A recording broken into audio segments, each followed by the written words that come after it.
vocês, como já fui apresentada, Isa Frasson, acho que todo mundo praticamente me conhece aqui em Londrina, eu tinha Isa Confecções, né? Bom, o que eu vou falar aqui para vocês é um testemunho de vida. Esse testemunho, eu vou no começo falar tudo, para depois vocês entenderem. Então não vão pensar que eu estou aqui esnobando. Primeiro vocês ouvem bem, depois vocês vão entender, tá bom? Bom, eu vim de uma família, meus pais são baianos, né? Já faleceram, e eu vim de uma família de muitos irmãos, muitos mesmo. Quando eles eram novos, os meus pais, na faixa de 17 anos, eles se casaram e vieram para o Paraná, São Paulo, Paraná. E aqui eles tiveram uma vida muito difícil, porque eles moravam no norte da Bahia, entendeu? Uma vida assim, muito miserável lá naquela época, não tinha nada, era sertão mesmo, miséria mesmo. E então, quando eles vieram para cá, eles começaram a derrubar mato. Meu pai, como eles diziam, treinava cavalos, burros, né? Porque eram todos de uma família pobre, mas uma família que lutava, batalhava para ganhar a vida. E o meu pai, naquela pobreza, ele passou a ser um tempo depois, uma pessoa muito rica, uma pessoa bem de vida. Mas quando ele cresceu muito, na época que eles eram pobres, miseráveis, a minha mãe contava que eles comiam sabe aquelas abóboras que você corta no meio assim, eles deixavam secar para fazer aquilo de prato. Quer dizer, nem prato eles tinham. E a minha mãe contava que as onças vinham e arranhavam a casa. Então meu pai fazia fogueiras, porque morava perto, no meio da mata. Então foi um tempo difícil. Depois de tanto trabalhar e lutar pela vida, ele ficou muito rico, mas muito rico mesmo. Para vocês terem uma ideia quanto tempo faz isso, meu pai foi fundador da cidade de Cambé. Com o tempo passou e tudo mais, nessa riqueza, lá na frente vocês vão entender o porquê que eu passei esse pedacinho da vida dos meus pais. Muito dinheiro fez mal para a cabeça dele.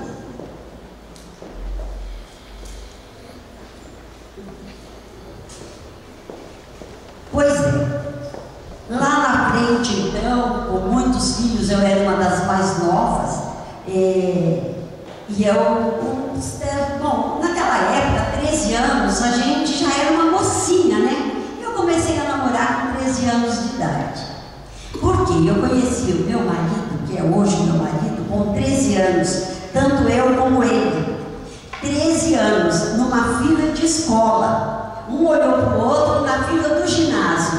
E nos entendemos assim, um olhando para o outro. Aconteceu que nessas olhadas, ele queria estar sempre comigo, mas o meu pai não deixava namorar por ser muito nova. Então, naquela época, eu fui baliza. Baliza, não sei se vocês sabem o que é, aquelas meninas que viram para o avesso e para o direito, dia 7 de setembro, e eu era assim. Então, ele, para ficar perto de mim, ele tocava fanfarra que vinha atrás, para a gente estar bem pertinho. Mas depois deixaram a gente namorar, aquela coisa toda, e eu falei assim, já era um passo dado, né? Com 13 anos eu aprendi também o corte de costura. O corte de costura naquela época, com 13 anos, a gente era bem jovenzinha, mas era uma mocinha. E eu aprendi, eu amava costurar, amava não, eu amo, é a minha paixão. É uma coisa que eu gosto. E o que eu fiz? Eu aprendi um corte de costura e fazia toda a minha roupa. Então tinha aqueles, no ginásio que eu estava, aqueles títulos, rainha dos estudantes. Então em tudo eu me colocava, em tudo eu ganhava, sabe? Então era rainha dos estudantes, rainha de não sei o quê, rainha de não sei o quê, e ia embora. E eu tinha todos os títulos, eu conseguia, eu tinha uma facilidade tremenda. Conhecia muito muito a cidade e eu tinha então essa facilidade porque tinha muitos amigos e meu pai era um fundador e muito conhecido e uma pessoa muito honesta, uma pessoa de muito carinho. Então, a partir daí, eu com 17 anos, o meu marido arrumou o primeiro emprego, né? O noivo arrumou o primeiro emprego, então a gente veio a se casar, né? Veio depois a se casar e tudo mais. Ele trabalhou no Banco do Estado de São Paulo 30 anos. Foi o primeiro e único emprego do meu esposo. 30 anos no Vanessa, que hoje é Santander. Bom, nesse meio tempo que nós assim já nos casamos, tivemos 3 filhos. Esses 3 filhos, o Marcelo, o Luciano e a Sandra. A Sandra é a mais velha. A Sandra é formada, ela mexe com tudo, computador, com tudo, marketing. A Sandra gosta muito de trabalhar com finanças. E o Marcelo é engenheiro da área de telecomunicação e o Luciano é um fisioterapeuta e formado e pós-graduado em teologia. Então a gente se realizou muito com os nossos filhos, demais. Foi algo que Deus nos deu e abençoou, e temos 6 netos. Nós temos então 6 netos, uma de 21 anos, a outra de 20. Depois nós temos de 7 anos, 2 de 7 anos, um de 5 e outro de 2 anos e 9 meses. Então nós temos 6 netos assim, bem lá, 2 moças e depois tudo. Os jovens hoje demoram, né, para ter filhos. Mas eu me realizo, com a família eu me realizo, graças a Deus. É um tempo bom que Deus deu. Mas com essa forma, assim, esse casamento, os filhos tudo crescido, a gente trabalhando, eu, como professora, eu dava aula. E o que eu fazia? De manhã eu bordava, de tarde eu dava aula, de noite eu costurava. E sobrava tempo para cuidar do filho, marido e tudo mais, porque eu não tinha dinheiro para pagar ninguém para me ajudar.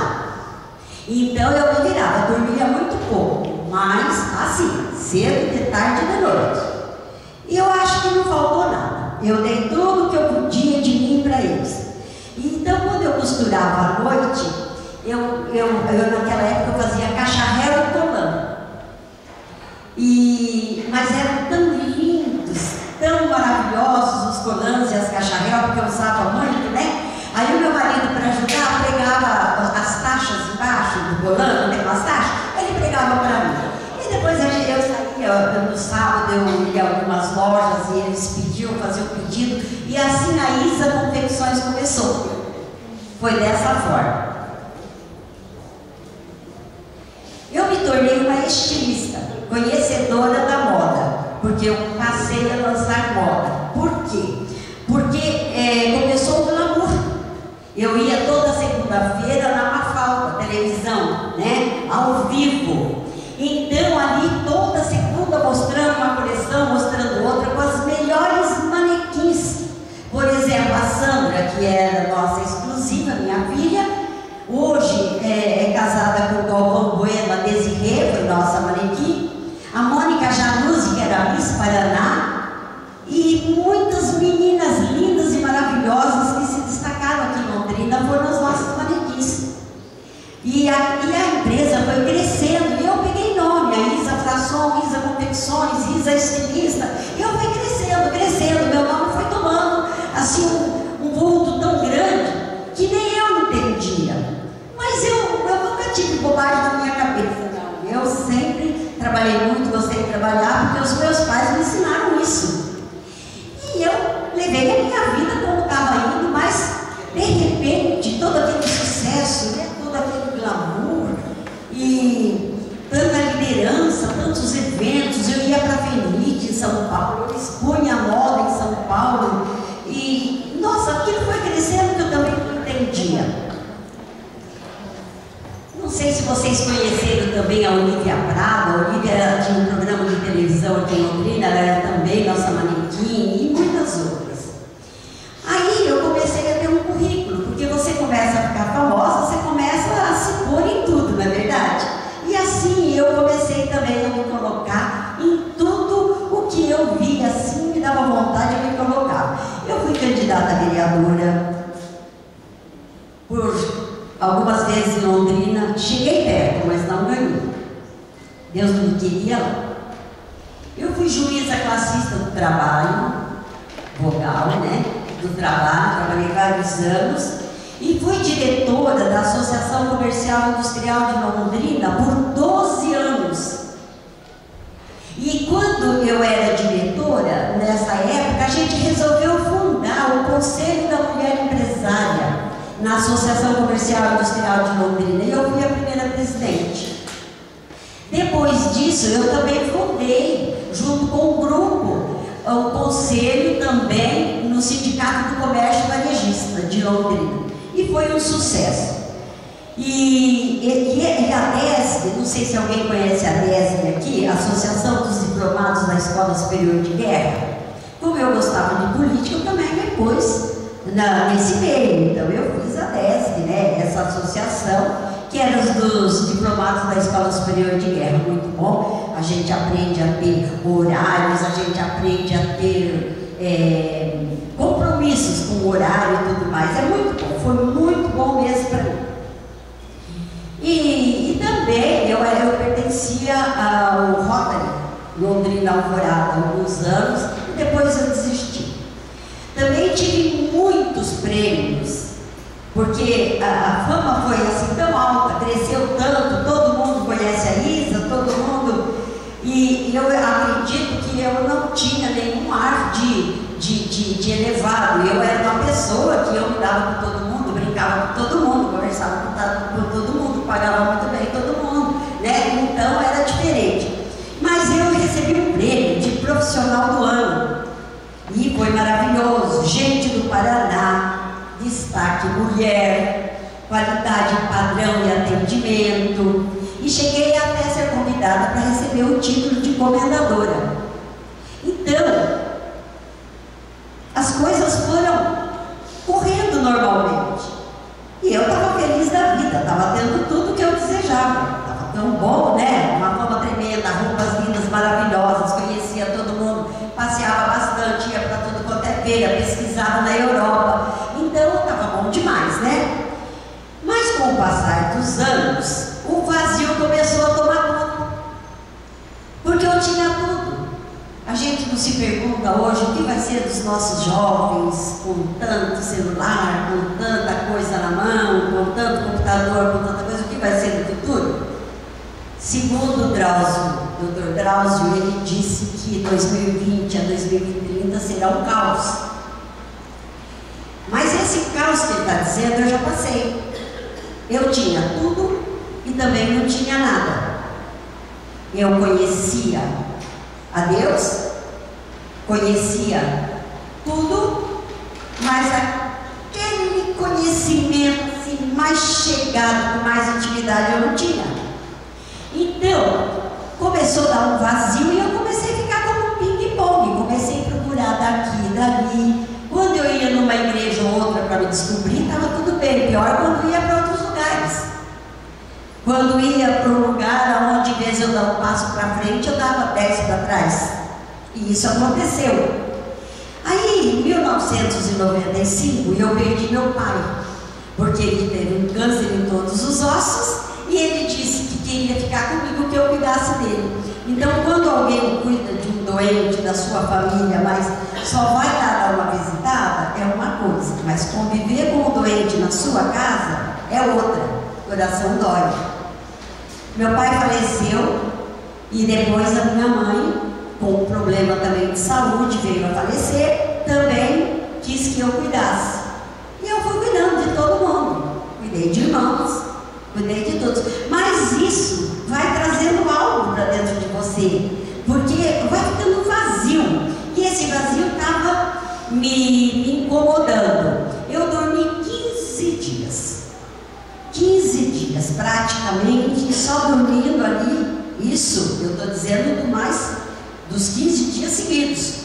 E 6 quilos na balança nesses dias, porque comer não queria. A depressão, eu entrei numa depressão tremenda, por perdas. Não só por perdas familiares, mas por perdas de bens também, porque eu não queria mais trabalhar. Eu achava que eu tinha tudo, porque eu tinha pai, eu tinha mãe, eu tinha os irmãos, nós tínhamos festa todo dia, eu tinha o meu trabalho, eu tinha televisão, eu passeava, eu viajava, estava tudo maravilhoso, estava. Mas de repente o vazio bateu e eu comecei a perder pai, mãe, irmãos. E esse mal que dizem que se chama depressão, eu dizia sempre assim: imagina, depressão é doença de gente que não tem o que fazer. Mas eu tinha muito o que fazer. Como que eu tive? E eu achava que era frescura mesmo. Ela me pegou feio. Por mais que eu lutasse, eu não conseguia. Então aquele vazio começou a me faltar vida. Eu fui para o fundo do poço. Tudo era gigante. Se uma pessoa falasse uma palavrinha para mim, essa palavrinha se tornava um monstro. Parecia que tinha falado um caminhão de porcaria para eu ouvir. Me machucava. Angústia tremenda, um desânimo tremendo, um mal-estar, uma insegurança. Acabou a minha autoestima. Eu não gostava mais de mim. E eu não me suportava. Eu me olhava no espelho, eu parecia mais um bicho do que uma mulher, como aquela que vivia na televisão. Eu me sentia feia, sem vontade de viver. Eu me sentia assim, um desânimo, um pânico, que eu acordava de noite, sentava na cama, pedindo misericórdia, porque eu tinha muito medo, mas eu não sabia do que. E eu sonhava com coisas que andavam em volta da minha cama, em cima assim. Eu tinha um horror, eu tinha medo. A autoestima então foi a zero. O meu cansaço foi imenso. Eu fiquei isolada do mundo. Tudo era um caos. Sabe quando você não tem vontade para nada? Alguém aqui já teve depressão? Pois é, depressão é doença, ela tem que ser tratada. E eu ali achava que aquilo ali passava. Eu não queria mais saber de nada. A queda financeira veio para baixo, eu estava trabalhando.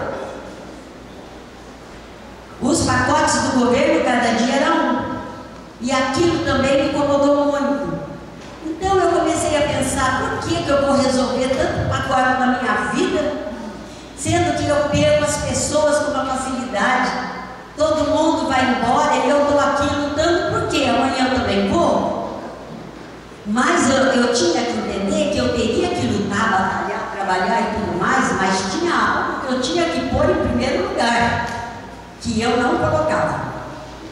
Eu não administrava mais nada. Nada. Eu não administrava mais nada. Eu não tinha vontade de nada, eu tinha falta de concentração. Não me concentrava a nada. A minha sensação era de inutilidade. Eu me sentia uma inútil. Será que está melhor? Sensação de inutilidade, fadiga, descontrole, medo, mas o medo de tudo. Medo de perder tudo, medo de não ter o que comer, medo que morresse alguém da família outra vez, medo da empresa, medo de tudo. Mas eu fui perdendo a vontade de tudo também, porque aquele desânimo, aquele caos e aquela falta de administração que eu tinha, eu não queria administrar mais nada, porque eu não tinha vontade, entendeu? Aí as coisas foram mudando. Eu tenho que seguir, porque senão eu me perco, é um livro. Eu tinha 4 lojas. Alguém conheceu a loja da Rua da Guaia?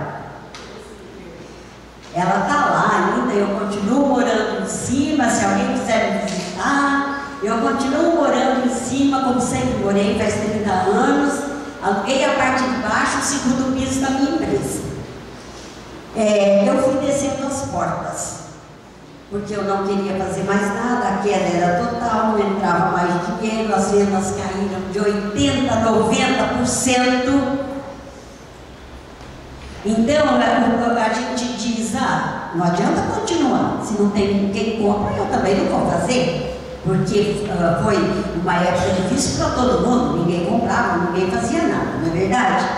Aí eu paguei os fornecedores, paguei funcionários, vendemos bens, mas a minha tristeza continuava imensa.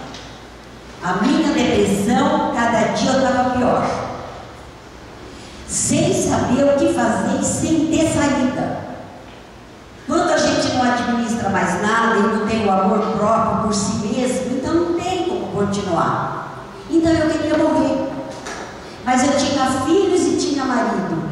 Aliás, eu tinha uma família maravilhosa que me apoiava em tudo. Me deram toda a força que poderiam dar. E nessa época, que foi uma época difícil, eu fui descendo portas, uma por uma. Eu disse assim, bom, meu Deus, comecei a entender algumas coisas. Eu disse assim, se não é para continuar com isso, se está difícil, eu não vou perder tudo que eu ganhei em tantos anos. Eu fui lá, eu mesma desci as portas da fábrica da Rua Araguaia. Fui eu que desci as portas. Depois a mesma coisa eu fiz em Arapongas, aliás em Maringá e em Foz do Iguaçu.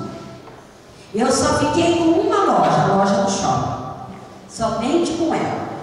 As outras eu fechei todas. Meu esposo, meus filhos ficaram loucos, mas não pode, de repente você não vai ter essa renda, mãe, o que você vai fazer? Mas eu fui lá e desci tudo e não tinha conversa, comigo não tinha mais diálogo, eu não queria mais nada, nada tinha importância. A depressão te tira o desejo de tudo, de tudo. Bom, sem ânimo, muito medo e um pânico total, porque o dinheiro subiu de vez.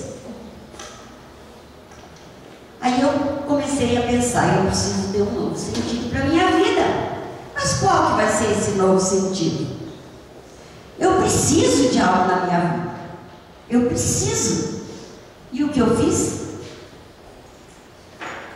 Eu resolvi pegar aquela Bíblia linda que eu tinha lá na sala, porque eu tenho uma sala muito linda, verde, e eu tenho uma Bíblia ilustrada linda que ficava aberta. A parte aberta estava tudo empoeirada.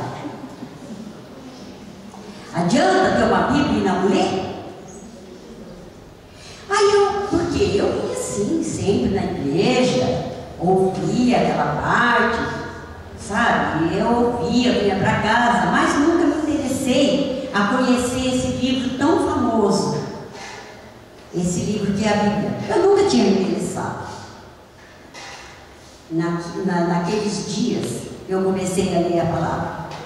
Eu afundei o sofá da sala da minha casa. E sabe o que eu fiz, gente? Quanto mais eu lia, mais eu queria ler. Aí eu comecei a pegar livros de autoajuda. Comecei a ler todos os livros de autoajuda. Todos. E por mais que eu lesse os livros, eu queria ler mais. E eu queria mais. E eu queria mais. Porque quando você começa a ler algo assim, você quer ver mais. E eu então me dediquei inteiramente a ler. Eu li tudo que se dizia de livros de autoajuda. E comecei a ler a palavra de Deus. Porque eu conhecia a Bíblia. De ler uns pedacinhos correndo, né? Mas o que na verdade eu conhecia era o Jesus da história, né? Só ele. Depois eu passei a conhecer o verdadeiro Jesus da história. Não só a história dele, ele eu passei a conhecer. Porque eu comecei a ler. E aquilo começou a me dar um ânimo. E eu lia, mas não queria sair. Eu fiquei 5 anos em casa. E o pessoal dizia, o que a Isa está fazendo? Cadê a Isa? Desapareceu? O que aconteceu com ela? Quebrou, né? Quebrou. O povo é maldoso, vocês sabem, né? O povo é maldoso. E quebrou, a Isa é isso, a Isa é aquilo. Mas se não fechava, quebrava mesmo. Porque aí ia tudo aquilo que a gente já tinha ganho. Mas Deus é muito bom quando você coloca Ele em primeiro lugar na tua vida. Ele faz coisas maravilhosas. E foi o que eu fiz. Quando eu comecei a ler a Bíblia, eu li o Salmo 27. Salmo 27 diz: o Senhor é a minha luz, a quem temerei? Eu comecei a pensar nisso, porque antes eu lia a palavra, mas eu não pensava nela. Eu não conhecia, eu não sabia disso, nunca ninguém me ensinava. E eu também era muito inteligente para cargos, mas não nas coisas de Deus, né? Aí o que eu fiz? O Senhor é a minha luz e a minha fortaleza, quem temerei? Comecei a pensar nessas palavras. Mas eu tenho que pensar em quem, se Ele é minha luz? Se Ele é minha luz, porque eu estou no fundo do poço e nessas trevas? Porque eu estava nas trevas mesmo. Mas se Ele é minha luz, por que eu estou nessas trevas no fundo do poço? Por que, meu Deus? Por que tudo isso está acontecendo comigo? E eu então comecei a ler mais a palavra. Li muitos livros e a minha tristeza no coração continuava. Um dia eu li um livro que o escritor escreveu assim: eis que estou do teu lado para ajudar-te, e assim não terás necessidade de confiar na tua força pessoal e nem na tua cultura. Presta bem atenção. À medida que me glorificares e me honrares, rios de águas vivas fluirão e a sua alegria será ilimitada. Vocês entenderam? Eu achava que eu fazendo tudo, correndo daqui para ali, eu resolvia o meu problema. Deus me mostrou que não. Então foi muito claro, eu não tinha que confiar no meu braço de carne, nem na minha cultura, na minha cabeça. Eu tinha que confiar nele, né? Eu não tinha que confiar na minha força pessoal. E ele dizia: à medida que me glorificares e me honrares, rios de águas vivas fluirão e a tua alegria será ilimitada. Porque a minha tristeza era sem fim. Vocês não imaginam a minha tristeza. Imagina, gente, uma pessoa famosa que fazia tudo, viajava para todo lado, corria para todo lado, não tinha tempo nem quase para dormir, e de repente não queria fazer mais nada. Ter medo, ter pânico, e não enxergar a luz, porque eu não enxerguei. Eu estava no fundo do poço mesmo. Esse era o meu lugar, o fundo do poço. Não tinha mais luz, não. Quanto mais eu lia, mais eu queria ler. E um dia eu li uma palavra assim, lá em Oséias: o meu povo sofre porque lhe falta conhecimento. Eu falei: pronto, é isso aí para mim. É isso aí para mim. O meu povo sofre porque lhe falta conhecimento. Eu não tinha conhecimento. Aí é que eu me dediquei muito mais na palavra. Agora eu vou ler muito mais. Eu preciso conhecer a palavra para poder ter conhecimento. E assim, gente, eu me dediquei inteiramente a estudar a Bíblia. Dali para frente, eu afundei o sofá mesmo.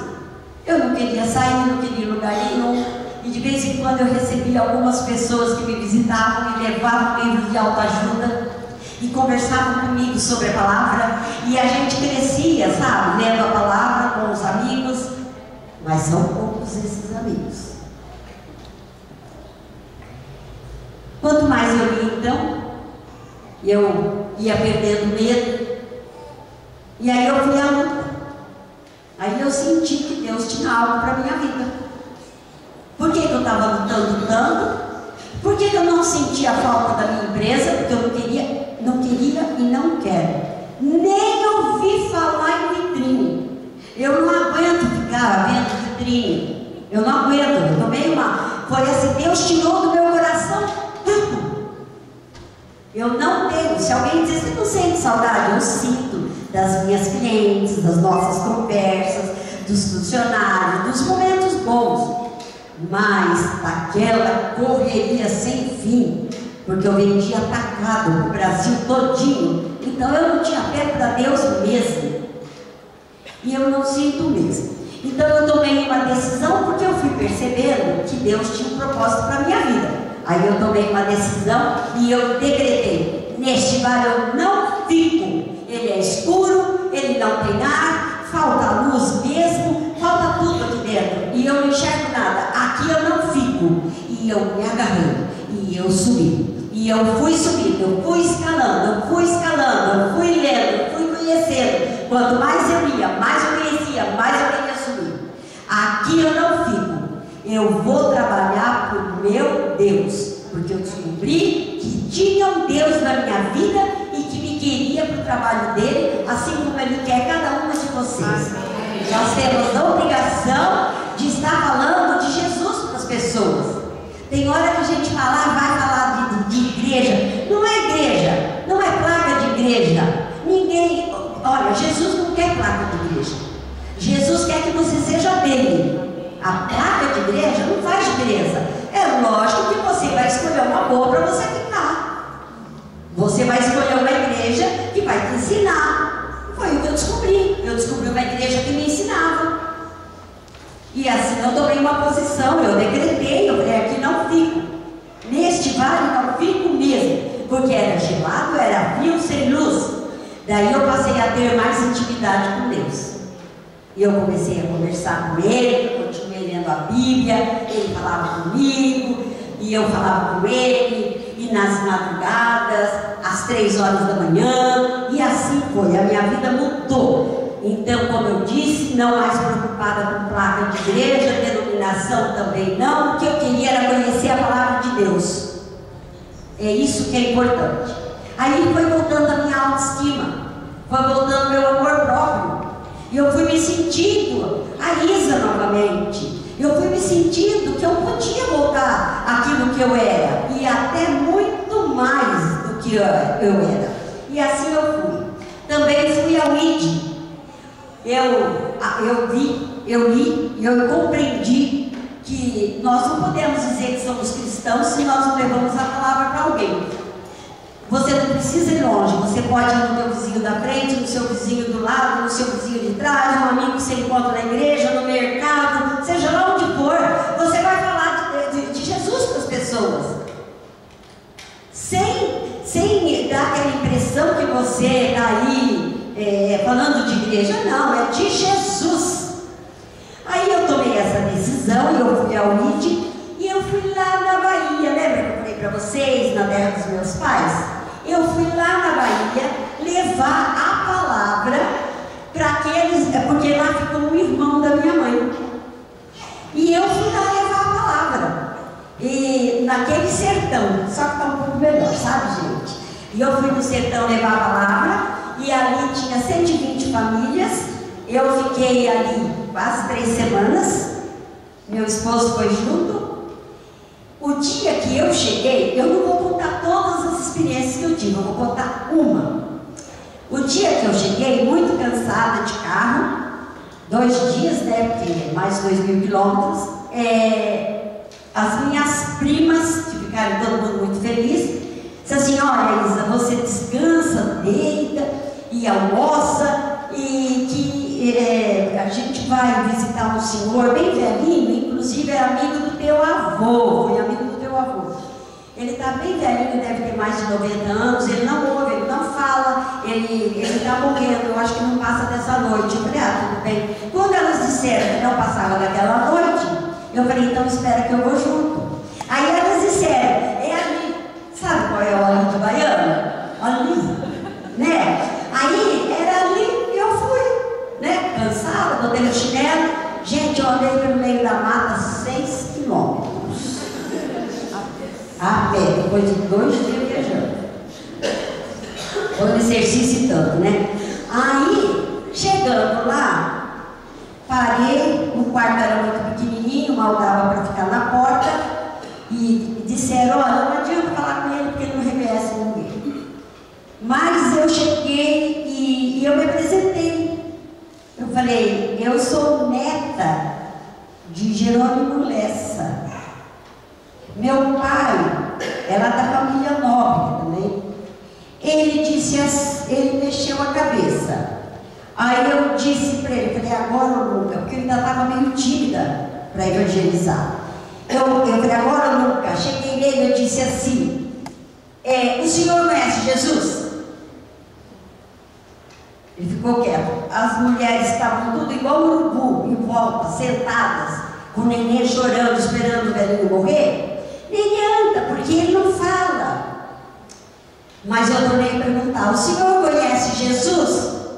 Ele disse sim. Eu falei: então o senhor recebe ele como Senhor e Salvador da sua vida? Ele disse: sim, filha. E eu fiquei feliz da vida e fui embora para casa. Naquela madrugada, o velho morreu. Quer que alguém se sinta mais feliz do que isso? Glória a Deus. Eu andei 6 quilômetros. E aconteceram muitas outras coisas maravilhosas. Mas é isso aí, nós temos que ir, não importa se é longe ou se é perto.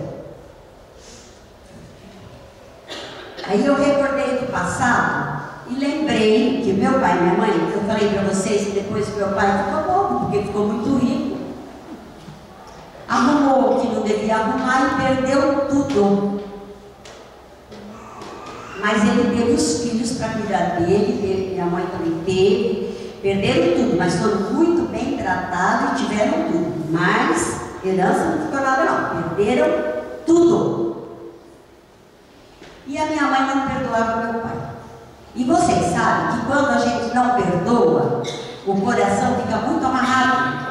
Nós temos que dar perdão, não importa, nós temos que perdoar as pessoas. Se te fez um mal danado, você é cristã, você tem que perdoar. E eu falei com a minha mãe, ela não queria saber, porque aonde meu pai ia, minha mãe desaparecia. E naquele dia eu falei: mãe, papai vai morrer, ele está com câncer em todos os ossos, você precisa perdoá-lo. Não era tanto pelo meu pai, mas era por ela mesma. Se tiver, e ela perdoou. Eu levei ela no hospital, ela perdoou meu pai, ficaram uns 20 minutos os dois sozinhos lá. Depois ela me chamou para ir embora, foi embora. E ela ficou tão tranquila. Ela morreu uns tempos depois, muito tranquila, com 94 anos. Por aí vocês dizem que eu vou viver muito para falar de Jesus, né? E lembra que eu falei que morreram irmãos? Pois é. Foi morrendo, morre um, morre outro, mas não é normal morrer? A gente entende. Só que o meu melhor amigo morava em frente da minha casa, o meu irmão. Em frente da minha casa, no prédio igual meu, lá na Rua Araguaia. E esse meu irmão, ele era dono de calçados nobres da Rua Sergipe. E eu estava na minha depressão tão enrolada na minha, que eu não via dele. Eu não vi. E um dia, de tanto ler a palavra, eu não sabia o que era experiência assim de o Senhor falar com a gente. Um dia eu ouvi uma voz audível. Eu estava assim em cima do tapete na sala, eu ouvi aquela voz audível. Eu me lembro que eu olhei para trás e eu só disse o seguinte: eu não vou falar não vou não. A voz que eu ouvi foi assim: vá na casa do seu irmão e fale de mim para ele. E eu respondi que eu não ia, porque ele ia me chamar de Carol. Daí 10 dias ele deu um tiro no coração e morreu.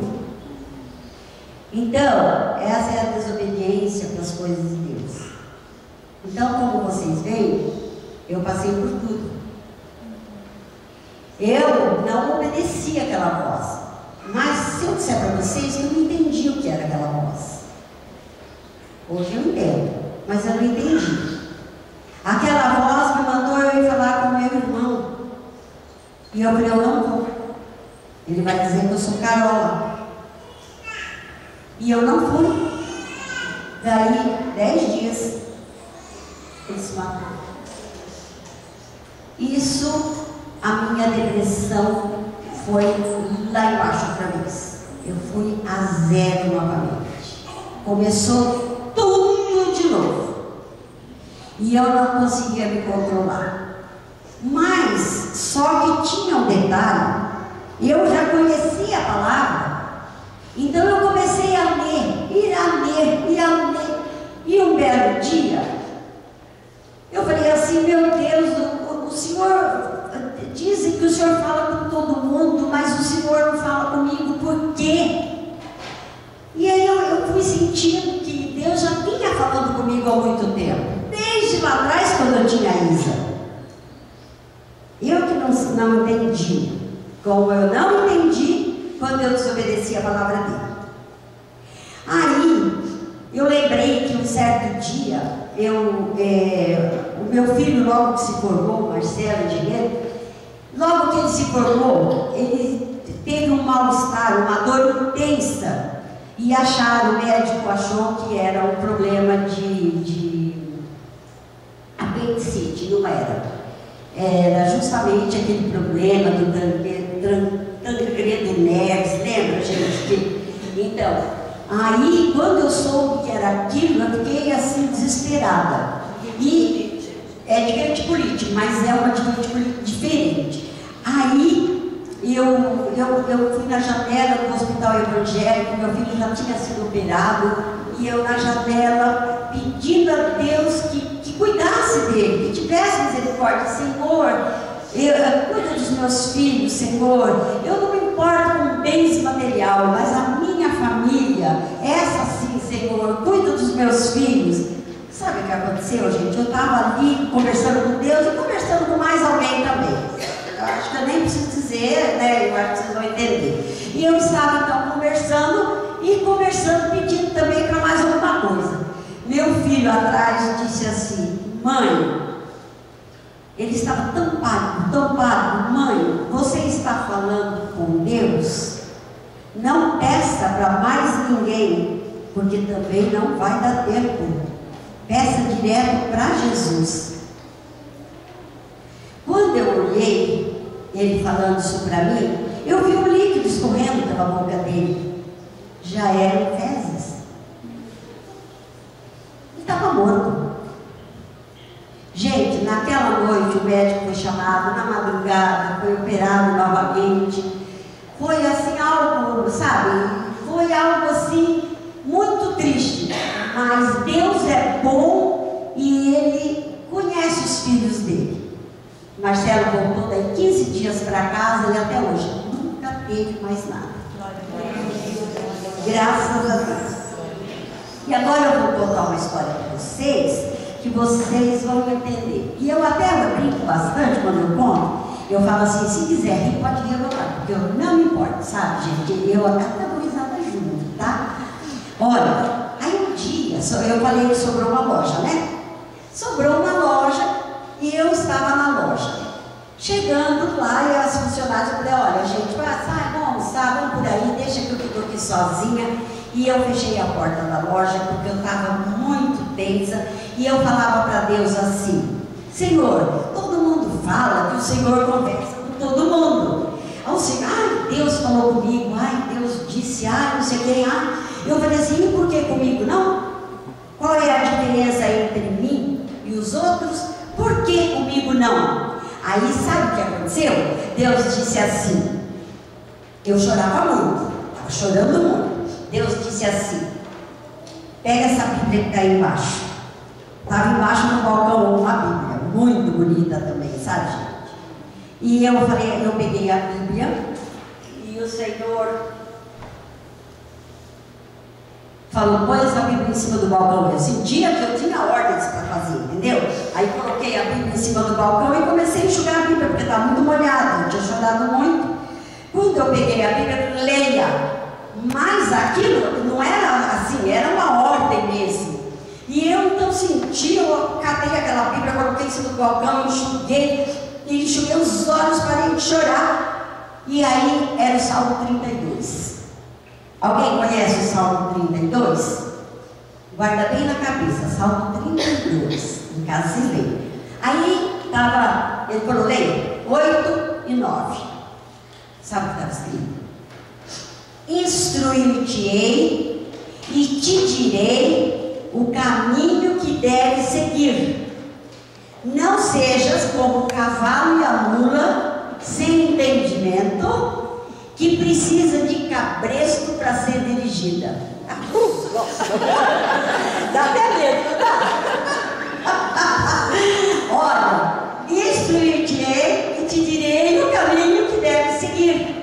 Não sejas como o cavalo e a mula sem entendimento, que precisa de cabresto para ser dirigido. Olha, aquilo, gente, o pessoal foi voltando, eu abri a porta, eu guardei a Bíblia lá, e eu falei, estou indo embora. Quando eu cheguei em casa, eu fui procurar uma outra Bíblia, porque eu tenho Bíblia de tudo quanto é jeito em casa. Aí eu fui procurar numa outra Bíblia. Sabe qual era a palavra no lugar de mula? Jumenta. Jumenta. Pode procurar que vocês vão achar em alguma tradução essa palavra, jumenta. Quando eu li, eu pedi para morrer. Eu falei, Jesus do céu, o que é isso? Então, Deus estava sendo tão bom comigo desde que eu era menina, eu não entendia nada. E ele, então, teve que ser mais autêntico, né? Falar comigo de uma forma que eu entendesse, né?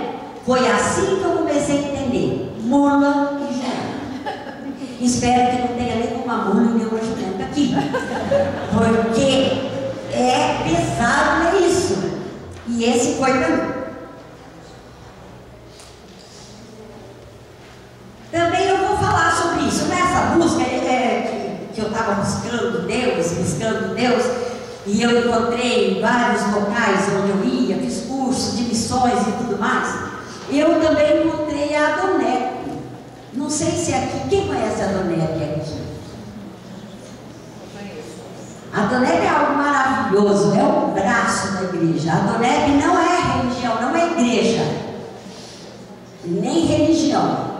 A Adonep é a busca de Cristo para as pessoas. Porque tem empresários que não têm tempo para Deus, como eu não tinha. Então, ficam só movendo. E a Adonep a gente leva para jantares, para chás, mulheres, onde vai aprender, né, a trazer pessoas para Jesus. Então eu acho que é algo maravilhoso. E eu conheci a Adonep assim. Um dia meu filho, Luciano, ele, o mais novo, ele estava eu estava em casa e ele apareceu com uma revista chamada Voz, porque a Adonep tem a revista Voz e a Adonep tem também a revista Resposta. Então ele chegou em casa com a revista Voz. Eu li, eram 4 testemunhos de homens e a outra 4 testemunhos de mulher, a resposta. E aí eu li aquilo, liguei para o presidente da Adonep Londrina e comecei a frequentar. E comecei a frequentar a Adonep um dia. Eu estou lá no fundo, no cantinho, sabe quando você fica meio tímida frequentando alguma coisa? Primeiro você quer ver o que é? Se isso aqui for religião ou alguma coisa, eu não vou, né? É associação, né, de homens e negócios, do Evangelho Pleno. Eu falei, não vou. Bom, sentei lá no final, eu e a minha amiga Lourdes, que está lá atrás. Olha lá, a Dona Epianas, está lá atrás. Sentamos na última mesa. Aí veio um judeu e disse assim para mim. O judeu disse assim para mim, eu preciso falar com a senhora. Mas como? Não era uma reunião, assim, era uma reunião fechada, a reunião de grupo, do grupo. E eu falei assim, tudo bem. Ele pediu licença para o presidente para falar comigo. Esse judeu disse assim, o senhor manda eu te dizer, aí eu já estava falando comigo, eu já estava me sentindo sabe? O senhor manda te dizer que você vai ter uma empresa linda, maravilhosa, não sei, mas eu acho que é indústria de confecção. Quando ele falou isso, eu pus a mão no estômago, eu senti uma dor. Eu falei, não vem não, Deus. O senhor tirou todo o gosto que eu tinha pela Isa Confecções. Eu não quero mais confecção, não. Esse trem aí não trabalha nada. Eu não quero. Mas eu fui embora. E o judeu falou aquilo tudo e tal. E eu fui embora. Quando eu cheguei em casa, eu pedi perdão para Deus. Quem sou eu para dizer o que eu quero e o que eu não quero? Pedi perdão. Aí, e fui levando a minha vida. Quando foi um dia, esse mesmo meu filho que trouxe a revista para mim, chegou em casa numa sacolinha, uma capa de cadeira. E ele disse assim, mãe, eu vou me casar. Eu falei, mas já? Ele falou, já está namorando um tempo, eu vou me casar. Olha essa capa de cadeira aqui. Eu quero que a senhora prove nas cadeiras do salão, porque eu quero ver o salão bem bonito. E eu quero que você prova no salão, ver se fica bem. Eu falei, tá bom. peguei a capa de cadeira, coloquei numa, assim, pendurei o saquinho assim com a capa dentro, numa cadeira do meu quarto.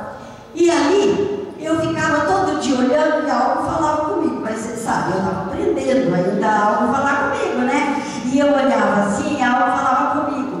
E eu falei, mas o que será? E eu andava procurando alguma coisa para fazer, porque já fazia mais de 5 anos que eu estava parada. E eu falei, eu não posso ficar parada, eu não aguento. Aí eu falei, mas Senhor, me dê alguma coisa mais leve. Aí ele disse assim, sabe o que Deus falou comigo? Entra lá no computador, digita. Eu digitei, toalha de mesa, capa de cadeira, guardanapo, capa de cadeira, toalha de mesa. E fui digitando e procurando. Aí eu descobri que não tinha ninguém praticamente que vendia, só que alugava, mas que não tinha indústria. Aí eu abri a indústria, como você falou, a Isa Vestimentos. Qualquer um que entrar no site, na internet, acha Isa Vestimentos, não tem? E eu vendo para o Brasil todinho. E glória a Deus, estamos fechando um negócio com o exterior. Tem que ver o Senhor. Só não é coisa pouca, não. Olha como Deus trabalha. Trabalha para Ele, Ele trabalha para você. Amém. Eu saio para trabalhar para Ele, Ele resolve os problemas da empresa. E é assim que é. E eu descobri, mas demorou para descobrir ele. E eu ainda falava com o Senhor. Quando é que o Senhor quer que eu vou falar do Senhor agora? Quando eu estiver de bengala? Né? Mas não tem tempo. Pode começar quando for. Tudo é tempo para Deus. E assim, eu abri a Isa Vestimentos. E aí eu botei que meu sócio é Jesus, né? Descobri que eu era uma mula, mas não sou mais. E descobri também que eu não vou ficar presa no passado, né? Ficar me preocupando com as coisas do passado, que eu não devo lamentar as coisas que eu deixei para trás. Eu quero fazer as coisas que eu posso fazer, não vou lamentar as coisas que deveriam ser feitas que eu não fiz, não quero saber. Então Jesus hoje fala comigo, eu falo com ele, a gente tem mais intimidade, a gente lê juntos a palavra, sabe?